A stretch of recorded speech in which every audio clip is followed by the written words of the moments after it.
Hi guys. In this video, we want to discuss our findings for the assessment.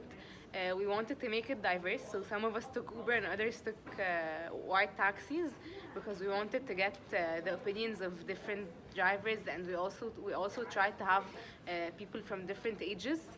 We're going to start by first telling you the different opinions that we got, and then we're going to discuss them together.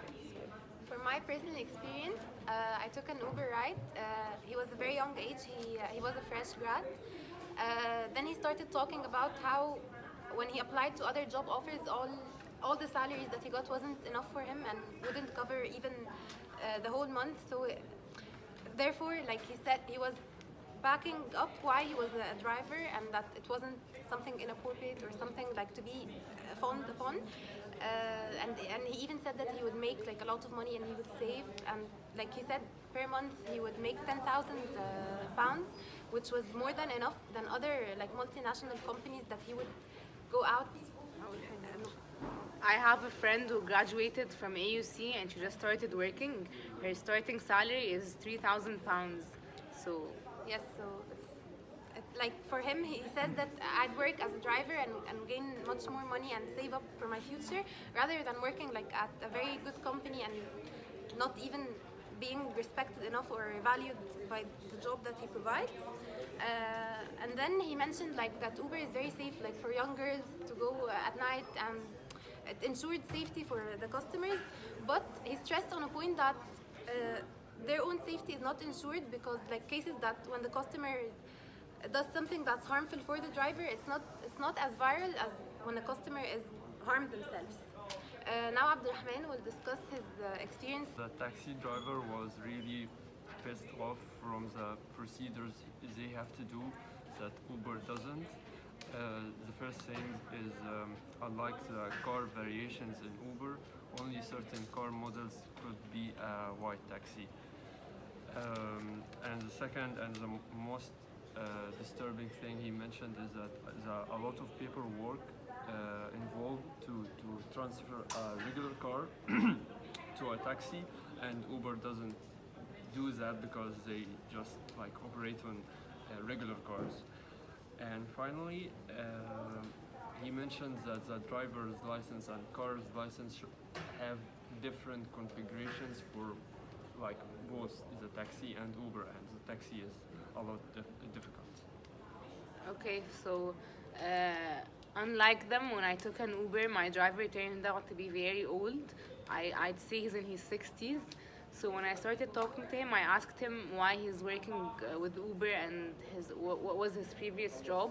So he told me that he used to work as a personal driver for a family, and they weren't understanding. They wouldn't take his age into consideration, and they'd ask him to work for very long hours, and he'd probably go at like 7 to take their kids to school, and then he'd have to take them out at night, and no one when he'd complain about the working hours, they weren't lenient with him, and they weren't very understanding that he's old and he needs to rest. So he decided to quit and he went with Uber. He says it's a lot better now because he can actually decide his working hours, and he works at his own pace, and he's More dependent on himself rather than being committed to a certain family or have a certain job.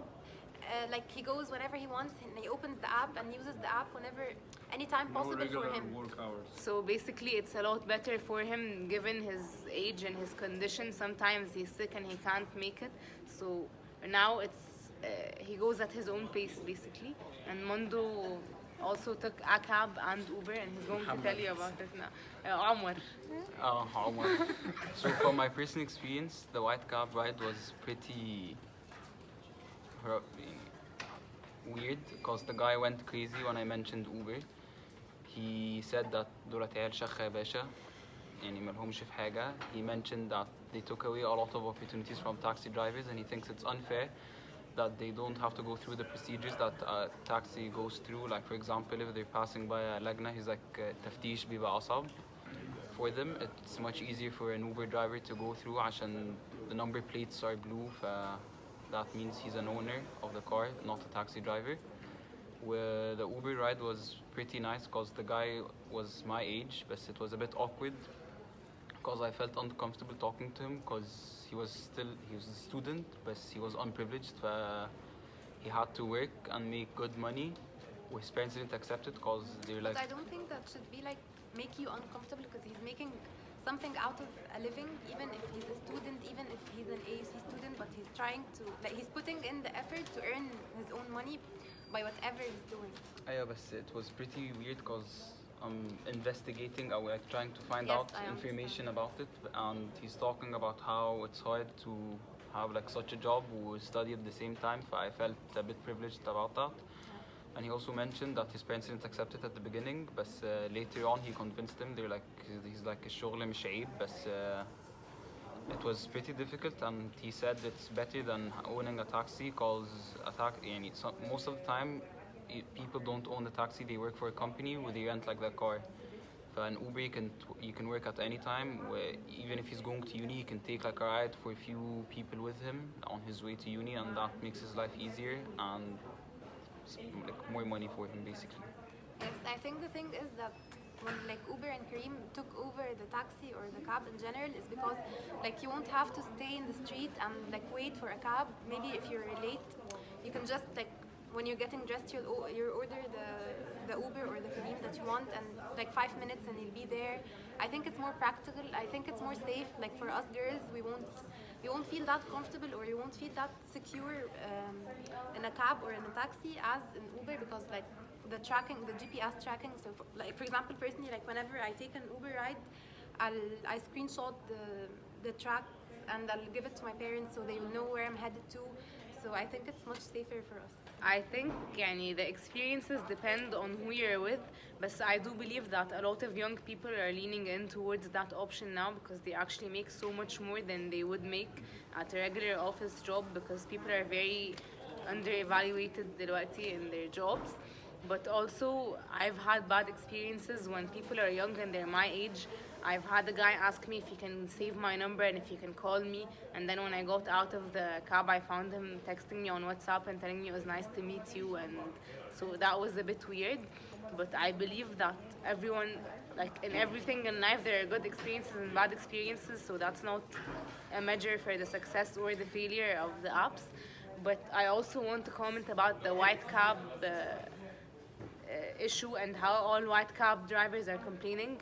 I personally believe that if they were qualified and if they weren't making people's lives miserable, no one would have الناس ما صدقوا بقى في اوبر وكريم عشان يخلصوا من القرف بس هم if they were محترمين and if they weren't if they were already qualified no one would have ما صدق بقى خلاص في اوبر وكريم. So I believe برضو how they act and how they perform their job is also a very big factor that contributes to their income. It's not just that there's Uber and Careem now, it's how they treat people. But honestly speaking, I don't think if you're working for Uber or Careem, it's the same as working for a multinational. For a multinational, you get health insurance, you're documented. Yes, Uber also does the health insurance, I think.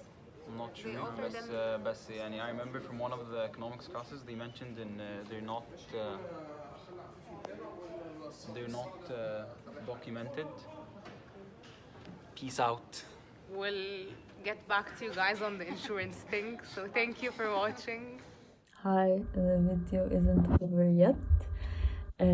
I also took an Uber and I asked him many questions about the perks for customers of taking Ubers instead of white taxis, and my group has already discussed that اللي هو in terms of like the price, the convenience of location, the service itself, how safe we feel, all that kind of stuff.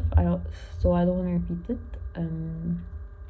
I also asked him whether he thinks it had a positive or negative effect on the economy and the white cab market and all of that. And he told me that he explained the Careem, the new Careem thing where they added the white cab option. And he told me they're actually like encouraging them a lot more than they are with actual Careem drivers.